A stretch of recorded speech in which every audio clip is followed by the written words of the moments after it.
Before becoming enemies, Iran and Israel were once quiet strategic allies. During the 1960s and 70s, both sides maintained hidden cooperation in intelligence, trade, and regional security. At that time, their partnership was based more on shared strategic interests than public diplomacy or ideology. Few people outside political circles even realized how deep these connections were. But beneath this cooperation, internal changes inside Iran were slowly beginning to build tension that would later change everything.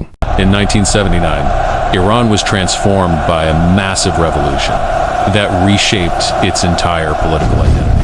The monarchy collapsed after widespread protests and internal instability across the country. A new Islamic government rose to power and began redefining Iran's direction at every level. One of the most dramatic shifts was the complete rejection of Western influence and previous alliances. This included its formerly quiet but important relationship with Israel, which was immediately severed. The new leadership introduced a completely different ideological framework for Iran's foreign policy. Israel was no longer treated as a distant political actor or neutral state in the region. Instead, it was officially positioned as a core adversary within the new worldview. This shift was reinforced through speeches, education, and national political messaging. Over time, it became a defining principle that shaped every major decision in foreign relations. Instead of engaging in direct war, Iran began developing a long-term indirect strategy. Influence was extended through support of allied groups operating across different regions. These groups were provided training, funding, and strategic coordination behind the scenes. The goal was to apply pressure without triggering direct state-to-state conflict. This approach slowly created a wider and more complex regional network of conflict. In Lebanon, a powerful armed group gradually emerged and became known as Hezbollah. It formed during a period of instability and quickly developed organizational strength. With external support, it gained access to weapons, training, and structured command. Its geographic position, near Israel's northern border, made it strategically significant. Over time, it evolved into one of the most influential non-state actors in the region. As tensions increased, the conflict gradually expanded beyond traditional military fronts. Operations began appearing in different countries, often without clear attribution or public acknowledgement. These actions included sabotage, covert strikes, and intelligence operations. The conflict became increasingly difficult to define as it spread into multiple layers.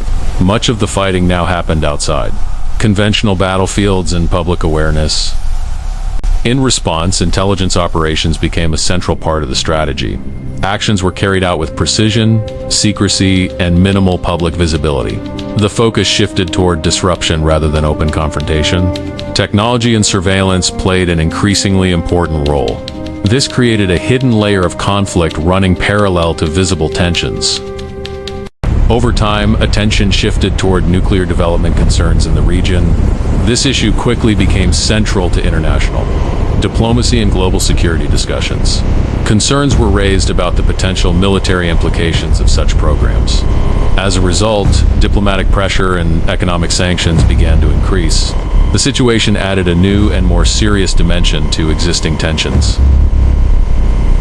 With technological advancement, the nature of conflict expanded into digital space. Cyber operations began targeting infrastructure, communication, and security systems. These attacks were invisible but capable of causing major disruption. They marked a shift away from physical confrontation toward digital warfare. The battlefield was no longer limited to geography. Certain individuals linked to strategic programs became high-value targets. These operations were highly precise and carefully planned. Each incident carried broader strategic implications beyond the immediate impact. Responsibility was often unclear, adding to regional tension. This pattern contributed to a continuing cycle of escalation. Over time, influence continued to spread across multiple regions. New groups and alliances emerged and became more structured. The situation grew increasingly interconnected and complex. Each development influenced the broader regional balance of power. Tension steadily continued to rise across different areas. Conflict in Lebanon escalated into large-scale warfare. Airstrikes and rocket exchanges became increasingly frequent and intense. Entire urban areas suffered significant destruction and disruption. The situation drew widespread international attention and concern. It marked a major escalation in the broader regional conflict.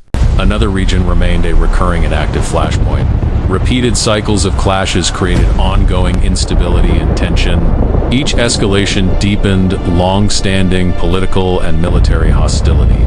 Attempts at stabilization often failed or broke down quickly. The conflict continued without a clear resolution. Over time, different groups became more closely coordinated. A wider regional network of aligned forces began to take shape. Their actions became increasingly synchronized across multiple areas. This development significantly shifted the strategic balance. The conflict became more interconnected and systemic. A sudden, large-scale attack marked a critical turning point. The impact was immediate and spread rapidly across multiple areas. Responses from different sides followed almost instantly. The situation escalated beyond previous levels of tension. A new phase of conflict began. The conflict expanded simultaneously across multiple directions. Several fronts became active at the same time. This created significant strategic and operational pressure. Control over escalation became increasingly difficult. The risk of wider conflict continued to rise.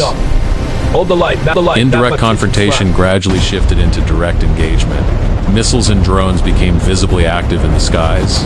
The hidden nature of the conflict largely disappeared. Tensions reached a critical and unstable level. The situation escalated rapidly on both sides. Each strike was met with a direct response. The cycle of retaliation intensified continuously. Military actions became more frequent and coordinated. Each exchange increased the level of risk. Stability in the region weakened further. The conflict became fully visible on the global stage. Large-scale destruction defined multiple regions. International concern and monitoring increased significantly.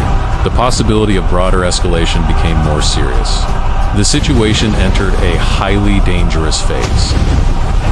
The situation remains unresolved and highly unstable.